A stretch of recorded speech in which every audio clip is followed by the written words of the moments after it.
You clicked this video because you started and stopped your fitness journey time and time again. I've been consistent for over 16 years and I'm going to give you the secrets today to where you'll never fall off again. So the first thing is you need to go to the dollar store. You need to get you a notebook, and inside this notebook, you're going to write down your goals. Now, this is a fresh notebook. I have plenty of notebooks and journals that I write in, as you can see, but writing down your goals are powerful. Think about it like this. 97% of people in the world do not write down their goals. It's simple as that. So just by writing it down, you're already in that top percent. You're already ahead of the curve. But what I want you to actually do is I want you to write these goals down. And I want these to be like the most vain goals you can think of. And after you write these down, close that book, throw it somewhere where you're going to forget it even exists, and set a reminder in your calendar, maybe for like 30, 60, 90 days from now, and you're going to go back to that book. All right. After you've written these goals down, the next thing I want you to do is to create the simplest path for yourself. Now, this is important because too often that we make the nutrition and fitness journey so daunting and overwhelming that we don't even take the first step, literally. So what is your exercise goal? What is your nutrition goal? Just take the first step to that. I have my slumps too. I am human. I am not perfect. I have had probably as long as 3 weeks where I did not even move my body. You would have thought, oh, I fell off. But when I look back at the timeline consistency that I've had, no, I'm just going through a moment right now. However, even for me, it's hard to get that ball back rolling. So I like to literally take one easy step, which is if I don't do anything else, I'm just going to walk. Whether it's 5 minutes, 10 minutes, I'm going to go look at the sun, maybe take the trash out. I'm just going to walk. That could be my bare minimum movement goal. Even if I don't go to the gym, I still check the box off as boom, I am successful. With nutrition, it's not about tracking the calories, the proteins. Remember, you're still in that beginner intermediate phase. You're lacking consistency. So these are the tips that you want to use that are going to keep you consistent long term. So nutrition wise, just eat healthy. Don't try to track the calories, the macros, the composition of the meal. Is it a salad, right? Was it a fruit? Okay. Was it a non-processed item? Keep it that simple. And by simple, you want to be like 7% simple, clean eating throughout the day. The other 30%, I don't care what you do. Success for you right now is, did you eat something clean today, most of the day, and did you move your body? And speaking of nutrition, we have to dial our nutrition in the right way. It's too often, again, that we make these daunting tasks of meal prepping everything, having all the recipes dialed in, having all 25 items prepped out. I'm talking 2 snacks a day and 3 meals per day, prepped out from Monday through Friday. That's 25 meals. You may as well go to a restaurant and start working in the back as a chef, because that's what you're doing. You're doing too much too soon. So instead of meal prepping, having the perfect grocery list and everything, just start with one meal. Preferably breakfast, because it's already shown that if you have a high protein, nutrient dense breakfast, you're less likely to crave and eat later in the day. But start with just one meal.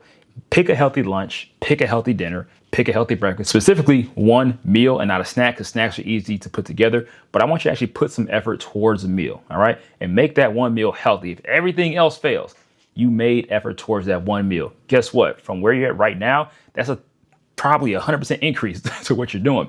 And then when we add in lunch, now 2 of our meals are super healthy. And then don't mess around adding dinner. You're going to be super healthy. And if you're liking tips like this, then go ahead and click the link in the description below. I have a free 30 days of free fat loss and muscle building tips I'm going to send to your email inbox every single morning. Click below and then jump back to this video. Now, as far as moving and exercise, I want you to, again, keep it real simple. Just do compound movements. And y'all, we live in the era of ChatGPT. Go on ChatGPT and be like, hey, give me a 3-day workout plan that has compound movements only, focusing on legs, push and pull. And it's going to spit that out. And you can even tell ChatGPT to make the workouts no more than 30 minutes and build them for like a beginner/intermediate. So that could be dumbbells, maybe not even doing barbells, but just do compound movements. That's your squats, your benches, your deadlift, hinge movements, your rows, your overhead presses. That's all you need to do, because again, we're just trying to get used to moving the body and build a habit. We can make the cute progressive overload intricate plan later, but for right now, you have to establish bare minimums.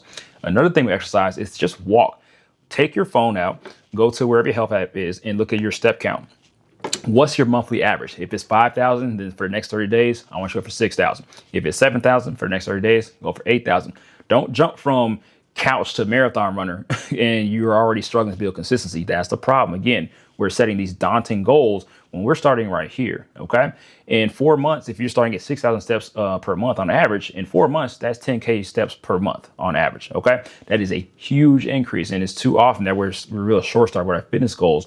And we're not looking at that long-term vision of where we're actually going to be as long as we keep going. Now, after doing this for 30 days, we're going to go back into that notebook that we wrote all those goals down, and we're going to look at it. And now we have to see what actually happened versus what we wanted to happen and just compare ourselves. Did we overshoot on that goal or did we undershoot on that goal? So let's say, okay, I want wanted to work out in the gym 3 times a week, but I got it in twice per week. That's still good. You didn't fail. Let's just capitalize off of that. Twice a week is 8 workouts in a month. So next month, how about we just go for 10 workouts? Because in some weeks you do 3, some do 2, but overall you actually improve by 20%. Same thing with your step goals, same thing with your prep, so on and so forth. So if you only ate a healthy breakfast all month, that's good. Now let's do a healthy breakfast and lunch.